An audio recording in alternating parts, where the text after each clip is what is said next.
y'all. It is Paula with Hillbilly Orchids. Welcome back to my channel.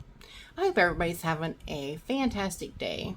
I was asked to do a kind of a care tutorial on Oncidiums. Now, again, I am going to put this out here. Look at that poor thing. I am not the best Oncidium grower ever, okay? Now, this one here, this one was a recent up pot, so she is fussing a little bit about that. This is orange hilo. This one was a seedling, so yeah, I did just recently up pot her, and I up potted her into moss, a little bit of moss to help with that dehydration, because she had fine roots, but I just don't think that I was watering her enough for my environment, because yeah, the if you don't have them in the proper media, this is what will happen. This will definitely be what happens. And now that she's been in moss, you see this nice brand new growth. Very nice.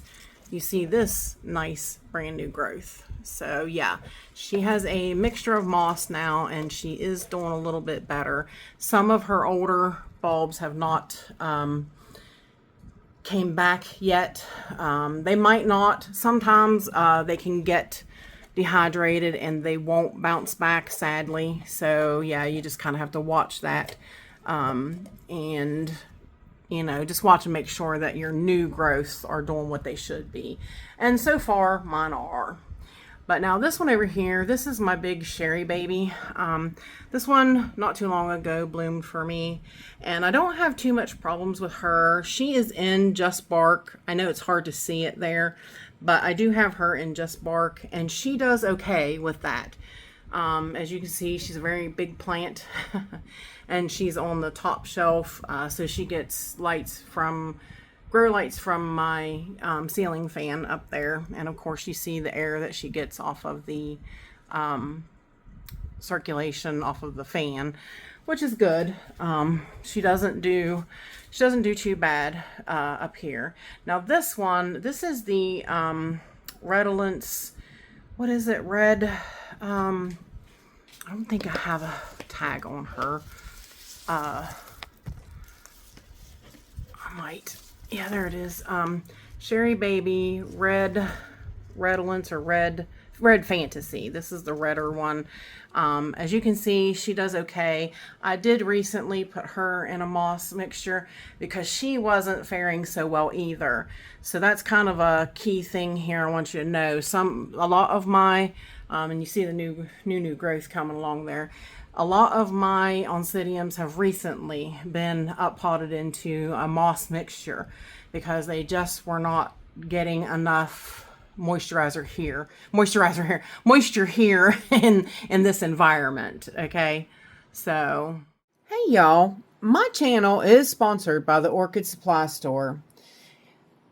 It is literally your one-stop shop for anything and everything you could possibly need orchid related. They have pots, they have media, they even sell orchids. Use my name, code Hillbilly, in the code section for a 12% viewers discount. They also do free shipping in the US. So go check them out, y'all. Just like these two. Now, of course, you see this one's blooming, and this one is absolutely gorgeous. It smells like vanilla. It is, it's wonderful. It just reminds you of a bigger twinkle is all. This is Pacific Satin, or Rosy Sunset Pacific Satin is what this one is. And she has some really great nice spike out here. Lots of blooms on this one. She too is recently up potted in moss. So that's why she's a little, you know, but she did put out this spike for me, and she has a few others. Now that is one of the things, she's got like 3 or 4 spikes now, but that is one of the things I want to go over with you about Oncidium types. They start new growths right off of the base of the old bulb, and because of that tight compact growth, These guys, their spikes like to stick in the leaves really badly. And you see that is what happened here. This is all just a bunched up spike. I hope you can see that. Yeah, it's down there enough you can see it. And Oncidiums will do that. They stick, their leaves get sticky, and a lot of times a spike will stick down in the end of them. And that is one problem thing with them, that you always have to keep an eye on those spikes, because they will jam up. And that one's not fixable now. I unstuck it, but you'll have to let it reach for the light now on its own to straighten back out, because if you try to, you will destroy that spike. It'll break, I guarantee it, because Oncidium spikes are very soft. So now for this little girl here beside this one's a favorite of mine because it's very special. It wasn't doing very well for me, and I was fearing that I was going to lose it, so I did pot it up in moss. Because again, I'm finding that my Oncidiums need moisture in my environment. They need more than what I was giving them in bark. So I put them in moss, and it does seem to be helping. You see, I've got a nice brand new growth here. So I'm thinking this one's going to pull back around. This is Oncidium Rosy Sunset F, but she is a special Rosy Sunset F. This is a brand new growth. That's why she's spiking. She has a spike right there, and I've been watching it to make sure that it clears the bract, because you see how tight the bracts can be. They can be very tight on that spike and not allow it to come out, so you have to watch. But again, like I said, this is a very special one. I'll show you, I think Vincent has a Rosy Sunset F. I'll show you his picture, and then I'll show you a picture of this one because it has bloomed for me before. This one is a special one, and I want to hold on to her. So I was really scared I was going to lose her, so I had to put her in moss. And like I said, so far you can see, I think that was a proper choice because she does seem to be turning around. That is a nice new growth on there. And like I said, this growth was brand new too. That's why it's spiking. So, but yeah, she was doing poorly, and I was getting afraid I was going to lose her. And she's one that I did not want to lose. But basically, in my environment, I noticed they need more moisture. So they do have fine, skinny roots, which kind of indicates to you that they might require a decent amount of moisture.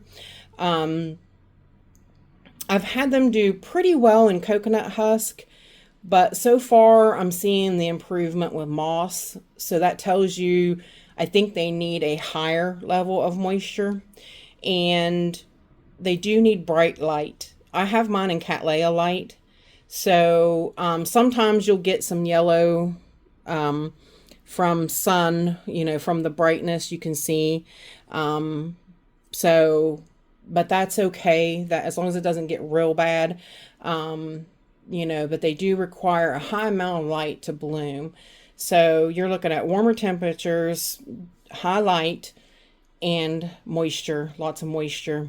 So, and like I said, this is what I'm coming up with thus far in my environment. I've had them in every kind of medium. I've had them in bark. I've had them in coconut husk, and they seem to be doing their best in moss. So if you can, at least try to do like a half moss kind of mixture, and try to, see if that doesn't help improve if you're having issues with your watering. And yeah, but basically that is about it. Like I said, again, I want to tell you that I'm not the greatest Oncidium grower either. They're not my specialty. If you notice in my collection, I do not have many Oncidiums, and I do not have many Dendrobiums. So those two are just not my not my speed. I will do Cattleyas, Cattleyas all day long. Just, yeah, if you give me Cattleya or Catasetum, those are my favorites. So yeah, but Cattleya being my number one, I think. So yeah, that's why I own so many. So yeah. But if you have any questions, please feel free to leave them in the comments. I hope that helped you guys understand, give you a little bit more understanding of Oncidiums. And if you have any further questions, please put them in the comments. And yeah, with that said, if you guys could please give me a thumbs up. Please share if you can. Please, if you can give me a super thanks, I'd really appreciate it. It's going towards my lights and my new foul wall. So like I said, we got some new things coming up in my grow space, and yeah, on my channel. So hopefully you guys can stick around for that. If you can't, just watch my commercials, and that would help a lot. And yeah, that's it. So with that said, I appreciate each and every one of you beautiful, wonderful people stopping by and hanging out with me. And bye for now, y'all. Till we meet again.